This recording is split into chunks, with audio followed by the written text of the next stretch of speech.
নমস্কার বন্ধুরা, আমি সুপর্ণা ত্রিপুরা থেকে বলছি। আমি ত্রিপুরা শান্তিনিকেতন মেডিকেল কলেজ থেকে বলছি। তো তোমরা সবাই জানো, গত 2 ফেব্রুয়ারি কিন্তু ত্রিপুরা শান্তিনিকেতন মেডিকেল কলেজে আইপিটি শুভ উদ্বোধন হয়েছে। আর এটা হয়েছে গণেশজি আর ভোলে বাবার পূজার মাধ্যমে। তো এখানে ছিল সোমবার, যেহেতু ভোলে বাবার পূজার মাধ্যমে কিন্তু আমাদের আইপিটি শুভ সূচনা উদ্বোধন হয়েছে। আর অনেকেই জানো না এই আইপিটিটা কি।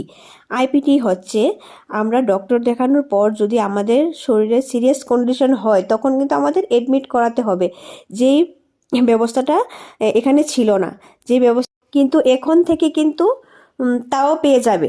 এখন থেকে কিন্তু যারাই ডক্টর দেখাতে যাও, যদি কোনো রোগের সিরিয়াস কন্ডিশন হয় তখন কিন্তু এডমিট থাকতে হবে। এডমিট থেকে ভালোভাবে ট্রিটমেন্ট করতে হবে। তো সেই জন্যই কিন্তু সব কিছু সুযোগ সুবিধা ত্রিপুরা শান্তিনিকেতন মেডিকেল কলেজেই পেয়ে যাবে। এখন থেকে কিন্তু আর বাইরে যেতে হবে না ট্রিটমেন্ট করার জন্য।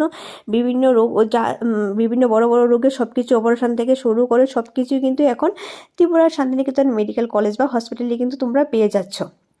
ত্রিপুরার জন্য কিন্তু অনেকটাই সুখবর যে আমরা ত্রিপুরার অনেক পেশেন্ট কিন্তু টাকার অভাবে অনেক চিকিৎসা করাতে পারি না। চিকিৎসার অভাবে কিন্তু আমাদের ত্রিপুরা রাজ্য এখনও কিন্তু চিকিৎসার দিক থেকে